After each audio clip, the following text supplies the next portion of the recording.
and welcome back to Pimpin' Positivity Podcast with me, your host, Alethea Crimmins.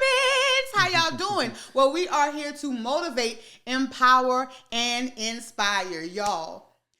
If anybody knows me, then you know that I like music. I love all genres, and I love to showcase positive people doing positive things in music. So I'm from Lafayette, Louisiana, and over here we have a sound that's called Southern Soul.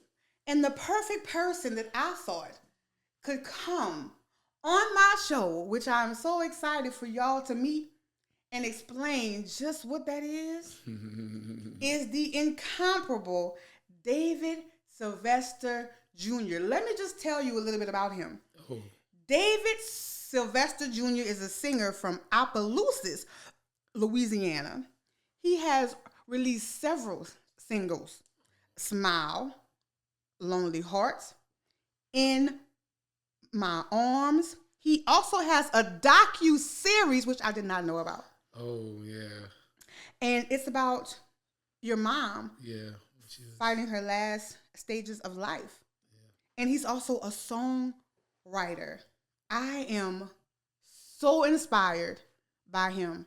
I'm inspired by his story. I'm inspired by his journey. I'm inspired by his music. And by the end of this show, I know that you will be inspired by him too. Can we welcome Mr. David Sylvester Jr.? Oh, I appreciate it. The warm welcome. To God be the glory. That's funny. So tell us a little bit about who David is. God, this right here is always so hard. I mean, I'm just a country boy from Opelousas, Louisiana. I barefoot, cornbread fed. I love to eat, love to sing. Right? Yeah, I grew up in church. You know, I love God. And I'm very spiritual. You know, and I love people. I just love. Love leads me now. You know. I like that. Love leads me now. So how does it feel? Because you grew up, you have a Kojic background. Mm-hmm. I actually grew up Baptist. Okay. Yeah. And you're also the minister of music in the church. I was. I resigned this past December. So at first you were gospel, yes. Correct? Yes. And how did that transition go from gospel to now people are in the clubs, swinging out and dancing to my music, but I'm still true to my gospel. I'm still true to who I am, even though, because I know that that's a slippery slope, because Kirk Franklin gets it all the time. Yeah, but Kirk, yeah. So how is it for you to be okay? Do I need to be gospel, or do I need to be club, or so how is that for you? I just never liked boxes to begin with. You know, when I was singing in church and singing gospel music, I guess, you know, I've been doing weddings and funerals since I can remember. So weddings, you know, I sing love songs at weddings. So I always sung songs other than just gospel music, you know, but I feel like it's all God, you know, and some people will categorize secular music as music that anything that does not reference God. But for me, I feel like secular music is anything that promotes a lifestyle outside of the will of God. Okay. You know what I'm saying? So even though I'm not saying God's name in some of my music, I'm singing songs. The lyrics to my songs are things that I've been having conversations about for years. That's because it still for me, gospel is something that makes you feel good. Oh, yeah, definitely. It's like you feel good when you hear it. It uplifts you. Definitely. And your songs do that. Thank you. Your songs do exactly that. I appreciate that. And I mean, in gospel, when the meaning of gospel is just the truth, you know, the gospel message is the truth, you know. So I feel like if I speak truth is truth, you know. Whether I say God's name or not, God is love. So if I'm singing about love, God is present. And if I'm singing about things that I have a conversation about, well, how can you judge me because I just sat down after church and told you about a situation I'm going through with my partner, You know, you sat there and listened to me through the whole thing, and you didn't walk away from that saying that I wasn't a Christian or I wasn't holy enough. But now that I put those same words in a song, you know, you want to say that I'm not, I'm shaming God or I'm doing God a disservice. That doesn't make sense to me. So your message in your music is just... It's just me being real, it's me being honest. I sing about things that I have that Christians have conversations about all the time, and I also I talk about God in all of my in most of my music too. Not that I feel like I have to, but He's just part of my life, you know. So and I love it now because I get to bring Him in places where He's not. Like, He's not usually in the club. And as a matter of fact, before I started to sing songs where I would acknowledge God or shout God out, other artists weren't doing it, and now some of them are coming up to me saying, man, you know, I see the reaction you got from it, and people are ready. I've been wanting to do it, but I didn't know if people would accept it, but I want to do it now. So I'm inspiring them to take God, because in church, I mean, I love singing gospel music and I love worshiping in church, but to be honest with you, most of the people in church think they're already going to heaven anyway. So it's like, I'm just saying. So it's like, why waste my time? Now, I'm not saying it's a waste of time. Come on, like, I mean, I'm just saying, right? Hallelujah. I'm just saying, you know, but you got people in these other spaces where church people would judge you for going, but you got people in those places that's hungry for God and the message of God and encouragement, you know. And they want real. They want something real. They don't want anything that's fed to you, that's fake, that like makes you feel bad about who you are. Exactly, that like, pretentious. I don't want to feel bad about. Like, I want something that's gonna uplift me, that's going to draw me here. Period. Not something that's gonna pull me away and make me want to do other things to try to find me and try to find what I'm looking for. And I really do respect what you do. I respect who you are as an artist. I respect who you are as a male. Oh, thank you so much. I have been following your journey, and there are certain things that you speak on as a male that's not really spoken about or seen, especially as a black male. And you do it. I appreciate so that. Like unapologetically, like you just like, I don't care. Like you have cried on camera. Like you've told your story, you've told your truth, and it touched me in such a way that I was like, if I don't get this boy here, if the world needs to know that it's okay, even as a male, to show, just to be real, right? Just to be honest. Weakness is not a bad thing. No, and it's actually strength. And it's not being weak. It's being vulnerability. Yeah, it feels too good to be free. I'm glad that it feels too good to be free. I'm serious. I'm glad. And you know what? I think the reason why it comes so naturally now is because my mom raised me pretty much as a single parent, and she always created such a safe space for me to be open and honest and to cry and to be. She never told me stop crying, shut it up, you know, like suck it up. She never told me that. She was like, "What's wrong? Get it out." You know, and because of that, like I said, I know how good that feels. So when I started to go in spaces where people was like, "You don't do that, you know, suck it up, don't cry," and I tried to do that, and I'm like, this feels horrible. This feels horrible. I hate this. So let me just do it. What am I hiding for? Why am I trying not to be, just let it out? Who am I? Who over here am I trying to? Who am I living for? So what type of responses have you gotten from you just being real? You just being vulnerable, like you, as because you're supposed to be a man, you're not, and you're in the public eye. Definitely. You are an artist, definitely. So how I'm look at you as a man, and then you crying? Yeah, that's what they say. And people reached out. I mean, with that video in particular that you're talking about, a lot. Well, of course, I cried because. You were hurt. Yeah, I was hurt, and it wasn't because of people thought it was business. Well, you can't let this business get to you. No, the people that I was doing business with were like my brothers, you know, and we were doing this before things popped off. You know, we were hoping that eventually, you know, it would pop off, but we literally were just doing it because we loved doing it. One of the guys I went to high school with, you know what I'm saying? Like, and when we started working together, we just had, it wasn't just business with us. And even now I had to be real with myself, because now that we're no longer working together, I am grieving the relationships between them. I'm grieving that because it's a loss. They've been here for so long. I don't know this level of fame without them. So it's so new to me. But I said that to say I'm getting off track. I said all that to say once that video came out and I shared some tears and I just was very honest and even got upset and angry in the video. People contacted me and was like, you don't never let nobody see you get the best of you like that. You don't never let nobody see you mad or yet you upset. You don't never let nobody see you cry. You know, you can't let people see that because they're gonna play on, they're gonna think you this, they're gonna think you that. And I was just like, and if they do.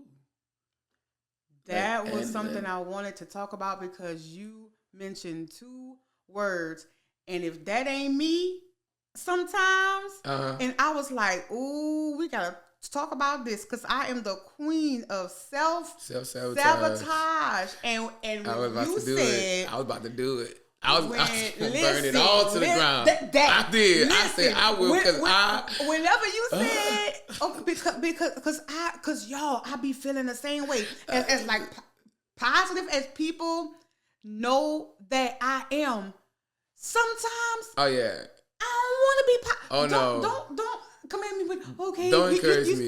You gonna be all right. Shut up. You gonna be. Sometimes I don't want to hear that. Let me have my moment. I just want to have my moment. I want to be mad. I want to cry. Yep. And when I'm in that, it's like I'll tear all this shit up. For real. That's what I said. I'm for real. That's exactly how I felt.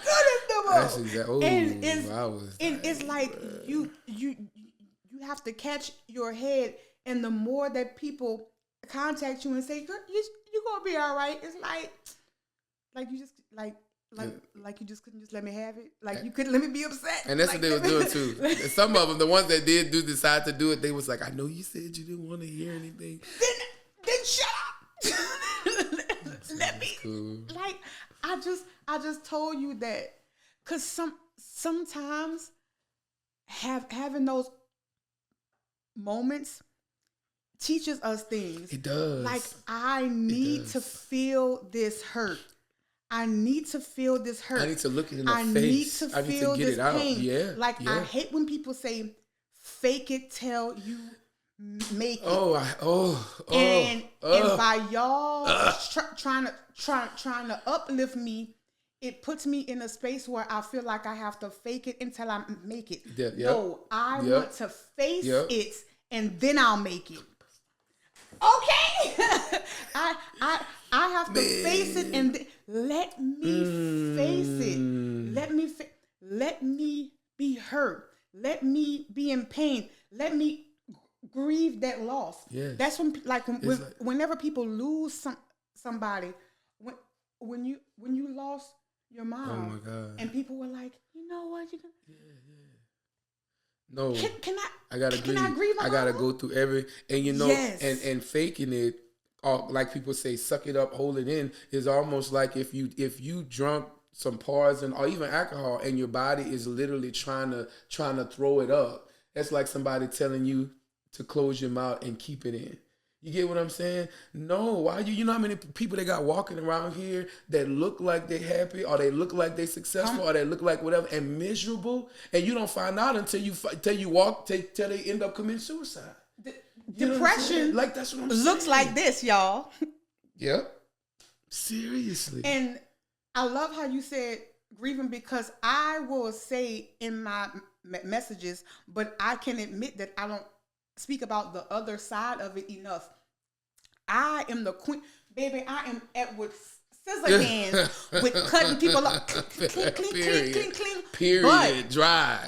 But when it's somebody who you don't expect, when it's somebody that you thought would be close, like you said, your brothers, when you thought it was somebody that was gonna have you, I didn't think y'all was gonna. Is different, and what we don't talk about is that's also grieving. Oh yeah. Like I have to grieve. I do. That loss. I do. And sometimes that loss is almost worse than the death, because it's like, man, like I thought that y'all was gonna ride. I did. For me, like I thought that y'all was gonna be there, and we just had like good you said, times. like how am I gonna have this fame and I don't look back and y'all be right there. Yeah.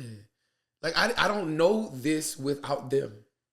Like, you know, it's almost like a relationship. Like I lost myself because I had never been alone for so long. You know what I'm saying? So like. So how did you navigate through that? Because people are going to want to hear, how did you navigate through the grief of losing friends and being by yourself? Like, how did you navigate through this situation right here? I'm still navigating. It just happened 3 weeks ago. So how are you navigating through it? I was doing a lot of drinking. I needed to. That's how I realized I needed to grieve. I said something not right. I was drinking and I was eating stuff that I don't normally eat. I was like, why am I tripping like this? And I was irritable. I just wasn't in a good place. And I even told my friends, because you know I check in with myself and.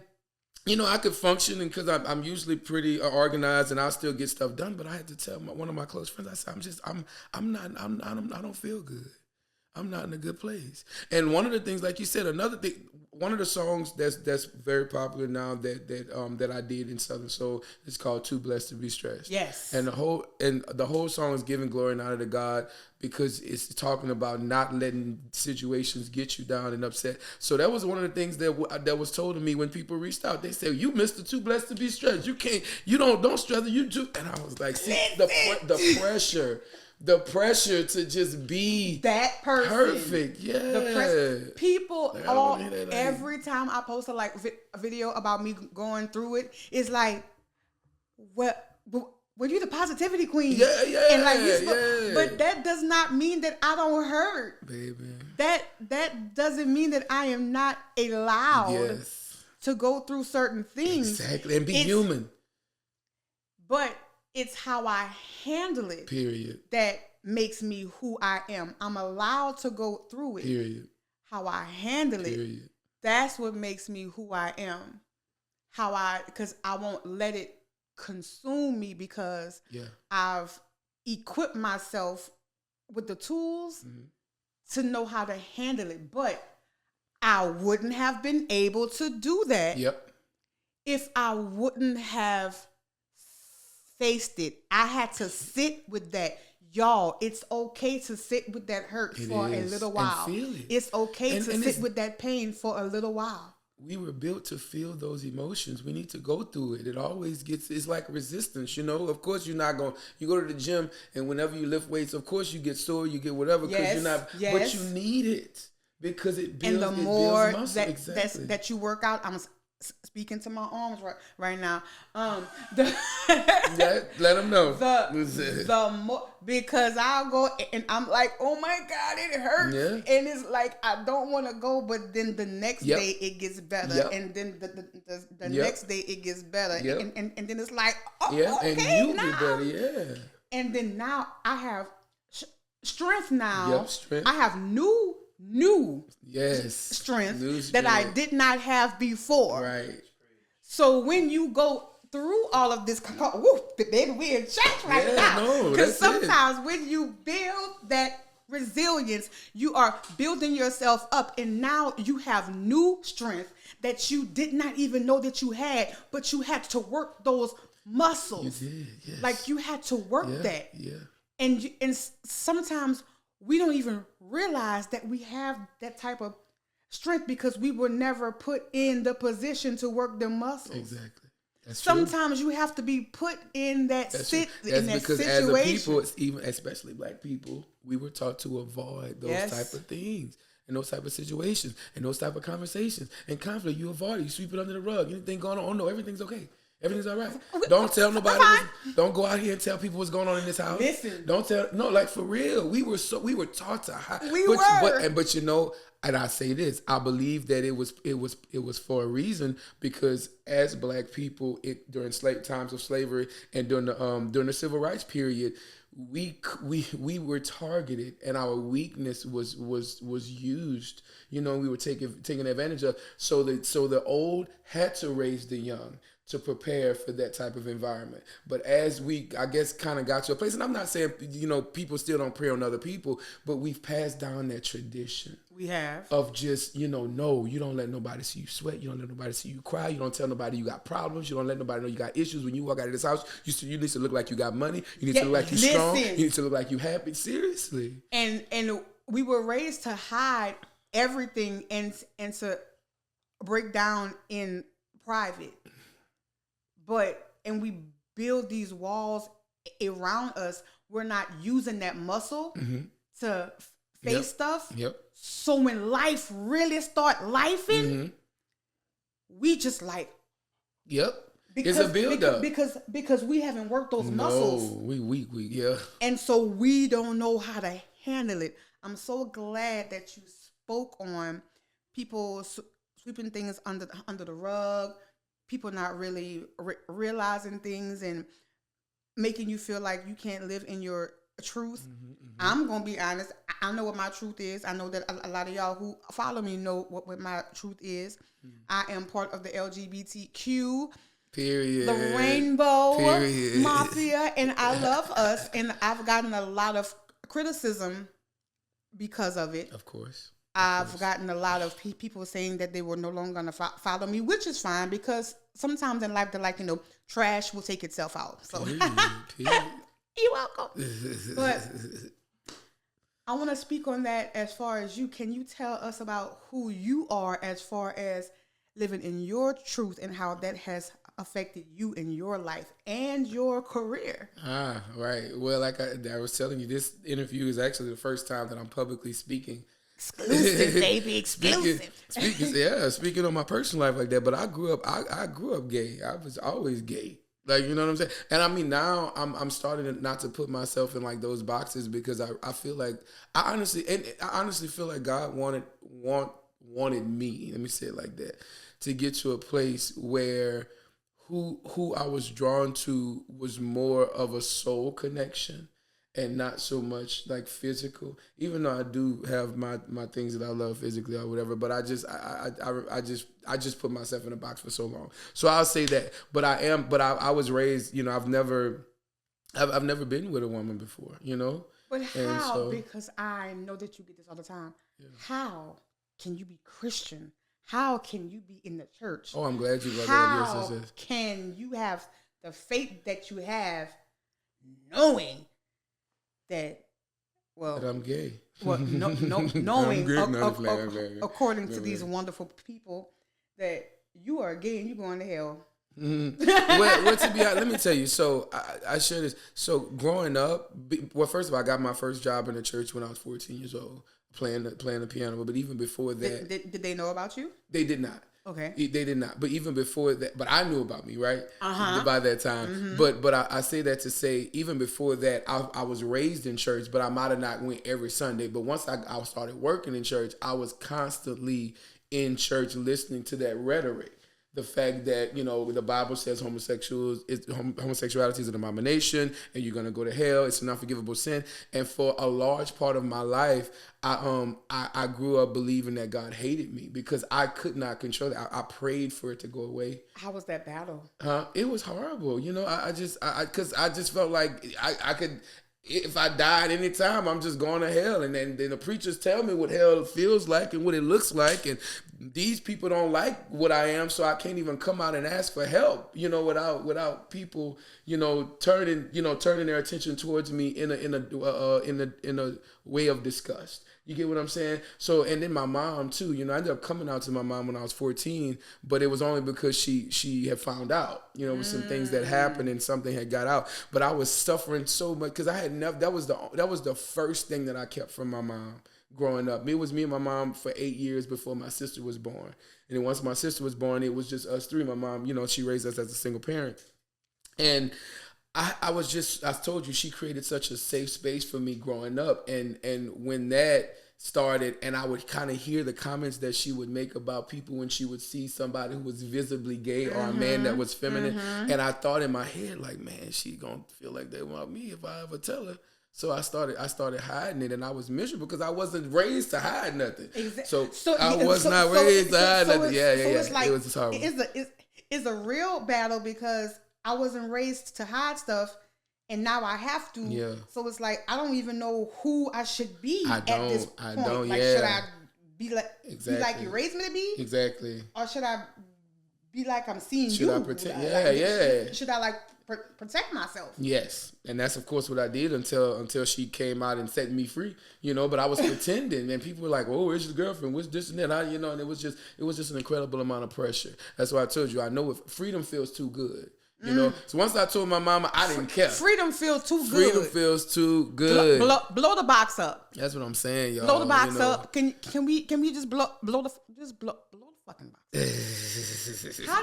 How did you learn how to love? That's what I was. After okay, all I of know. that. I'm a little wordy. I know. I'm trying to take you on the journey. I know I did, but it was a lot because so what I did. So let me get real deep. Mm-hmm. So once I got we like deep here. Okay. Well, I went to bed many nights, like I said, crying out to God, asking Him to change who I am. I just walked around thinking that something was really wrong with me. And then once I got past that, I was like, okay, well, because somebody was like, well, if you got those desires, then that's just because God wants you to, He wants you to choose Him over it. So I was like, okay, well, I'm just going to deny what I feel, even though it's there. And I'm going to just try to live and not be, just not have a love life. And so I did that for a little while. And then somebody else, there was this movement that happened where, people was, gay Christians was like, yeah, we have the desire and we're partnered, but we just have a sexless relationship. So I started to, I got in relationships I dated a few guys, and I actually came out to them and said that that's what I would want to do, and let me tell you, and I commend them because two of them, for sure, they were willing to do, even though they didn't have the same belief that I had, that it was wrong, they still were willing to do it because they wanted to be with me, but I would always get to a certain place, and when I felt like I got too deep, I would get uncomfortable, and then I would start worrying that, I know I know logically I'm not doing nothing wrong, but I still feel like the risk of going to hell is too great, so I'm gonna just break up. Yeah, so it was my life self-sabotage. Yes, Listen. My life was all over the place. But you know what though? It wasn't until I was inspired to go into the Word of God myself and really read it for myself in context and do and I actually went to a semester of seminary as well. Mm-hmm. So, but I did the research and I found that the scriptures that did talk about homosexuality, which is not many at all, and and a lot of people don't know, but the word homosexuality wasn't even put in the Bible until 1946. You know what I'm saying? Yeah. And even before that, there's a long line of words that were replaced in the translations. And when you get to the original text, there's not even an English translation for the original words that were there that are now homosexual in the Bible. Right. So it's just a lot of things and I even researched the relationship between David and Jonathan, all of these things, and I just did my research and I went to God and I read other literature. But like I said, I started with the Bible and I ended with the Bible. And based on my interpretation, I just was set free. I was set free because the Bible didn't say what I was raised hearing preachers say behind the pulpit. It does not say that, And I think that God allowed me, even though I do not feel like being a homosexual is wrong by any means, according to the Bible, but I do believe that God allowed me to be that so that I could seek Him honestly and genuinely, because that is the thing that turned me from a regular Christian that just go to church and listen to the preaching and go home and do whatever I want to do into a person that really was hungry and thirsty for God. And in like doing that and setting yourself free and getting yourself out the box, was when you were able to truly love? Oh, that was the question. David. No, definitely. Yeah, no, I found, because through that research that I was doing, I saw more clearly who God was, and that allowed me to see more clearly who I am and who I was meant to be.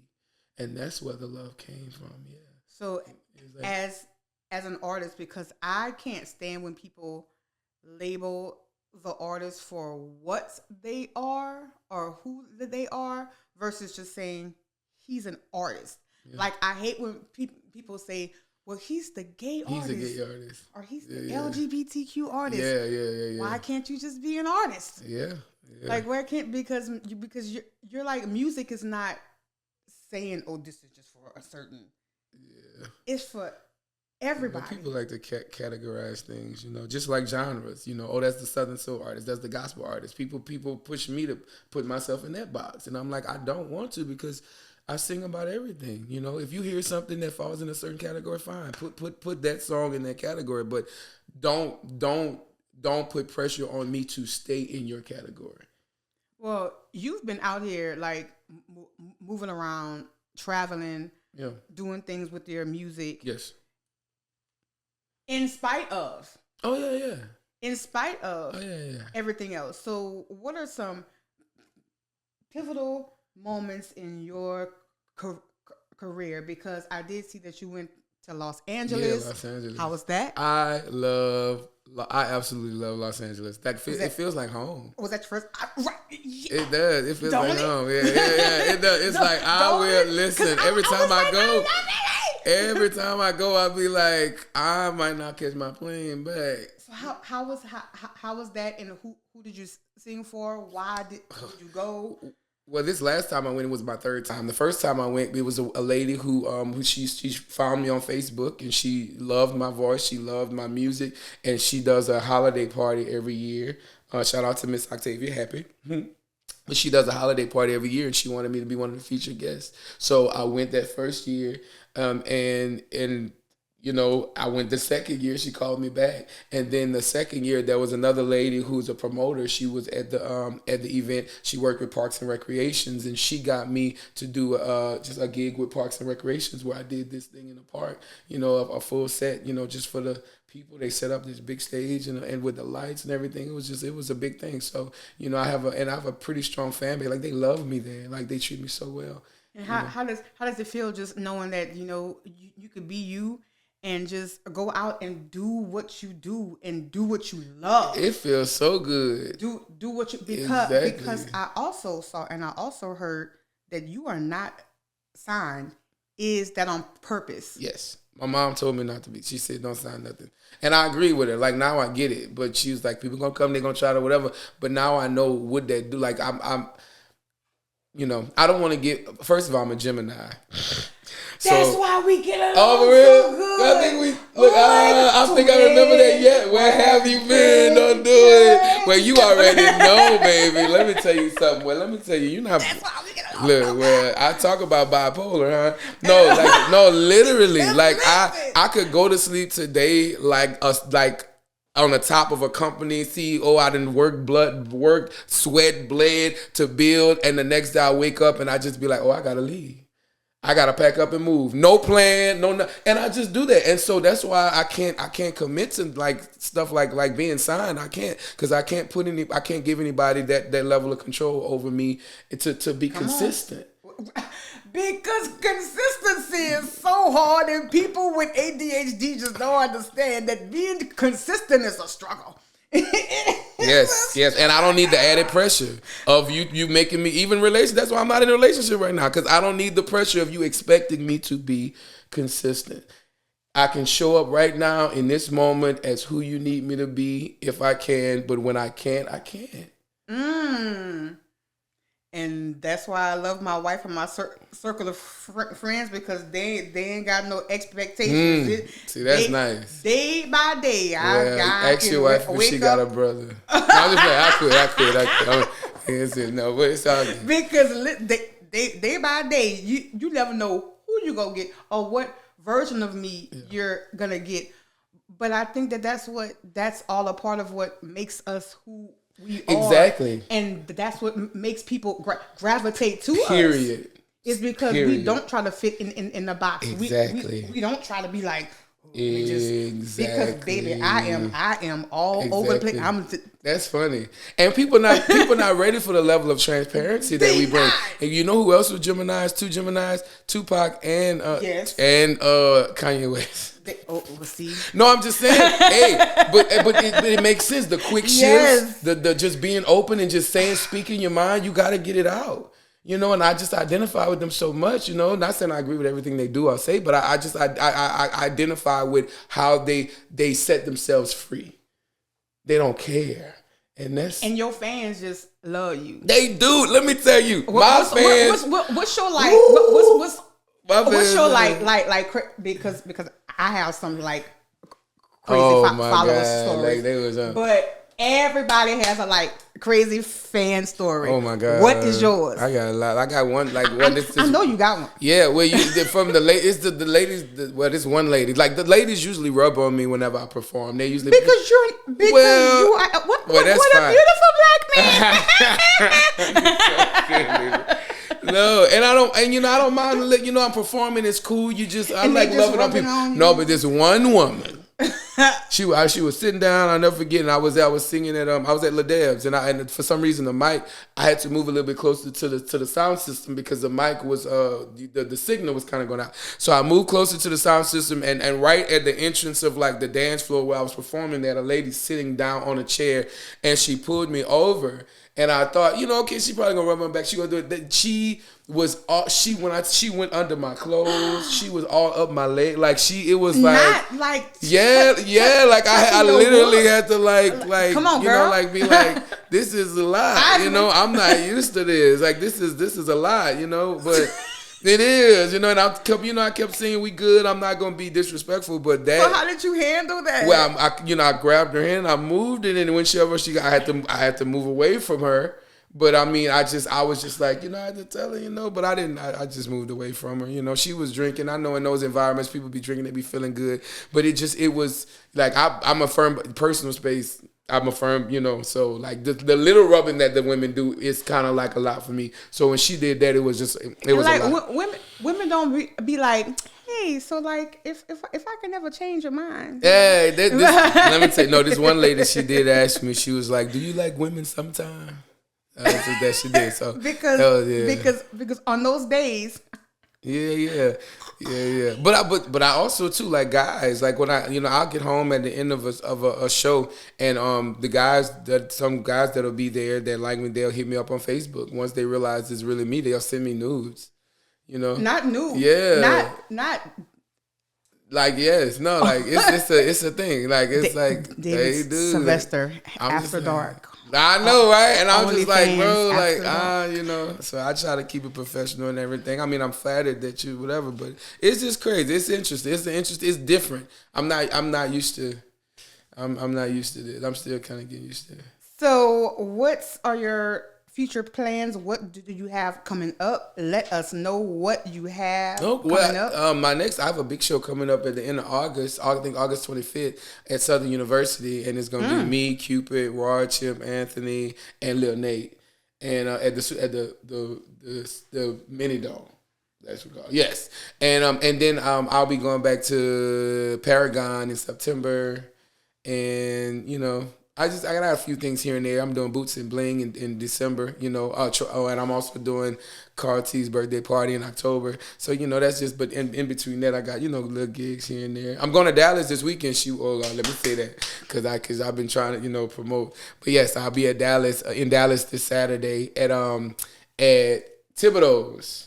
Yes, Cajun, authentic Cajun cooking. Okay. Yeah, and they it's gonna be a good time. They. So, if you had any like motivational words for any like artists coming up, or just for anybody, what would because I always like to leave with motivation.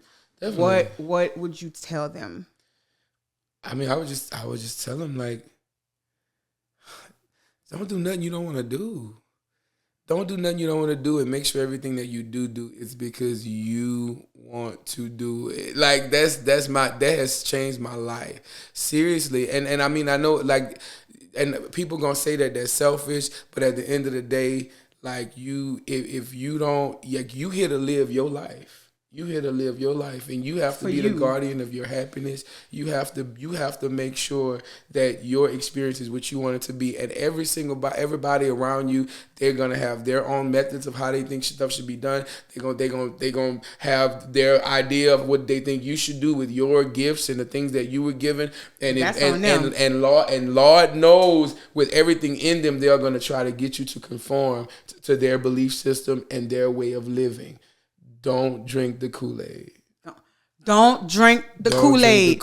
So, minute to win it before we tell everybody where to find you, because I know that people gonna be like, okay, well, you've been talking to this boy and we ain't even heard him sing, so we gonna do something that I've learned from Terrell. We be gonna do song association. I'm gonna give you a word, and the first song that comes to your head. Let's go. Love. Let's go. Love.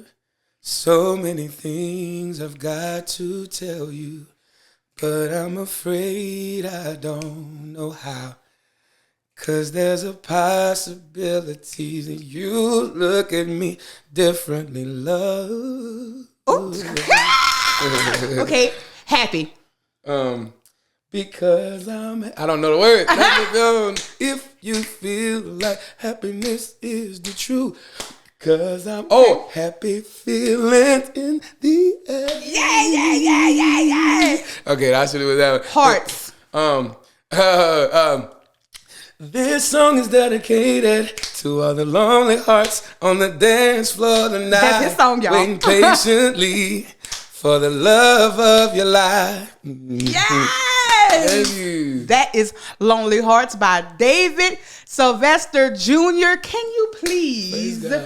Thank you. Listen, I am so happy that you are here. I'm so happy that you were able to tell your story and be unapologetically who you are. Yeah. Thank you for doing that. I am so proud of you. I'm glad to know you. I appreciate it. I'm glad to introduce you to those that do not know you to the world. That's what's up. Where can people find you? I'm on all social media platforms. Before I say that, I also want to thank you for rocking with me and allowing me to be completely who I am, No and also my fans and my supporters out there who may not think like me or agree with all of my decisions, but you still support me, and you allow there to be a space for me. You carve a space in your life for me to be myself. That means so much to me. But you can find me on Facebook. It's David Sylvester. I'm also on Instagram. You can look me up on the handle. It's DSYL1987. Right? That's D as in David, then SYL, first three letters of Sylvester, and then 1987. And you also could find me on TikTok under the same thing, DSYL1987. And I have a website. My website is davidsylvester.org. And look, his music is on every music platform David that Sylvester. They have. Yeah, check it out. And So I'm releasing songs. I'm releasing songs almost every week, every 2 weeks. And we're gonna be waiting on it. So listen, you know what it's about to be. If you like what you heard here, share. Tell a friend to tell a friend about pimping positivity. Yeah. And you know what it's about to be, baby. You know that you are everything and everything is you. Baby, do not let anybody make you feel like you cannot be yourself. Period. Being yourself is enough. Be you unapologetically, all right? Period. So as you go out there and be great in their face, be fabulous like I know you can be. And as always, you have a good day on purpose here. You're welcome! This song is dedicated to all the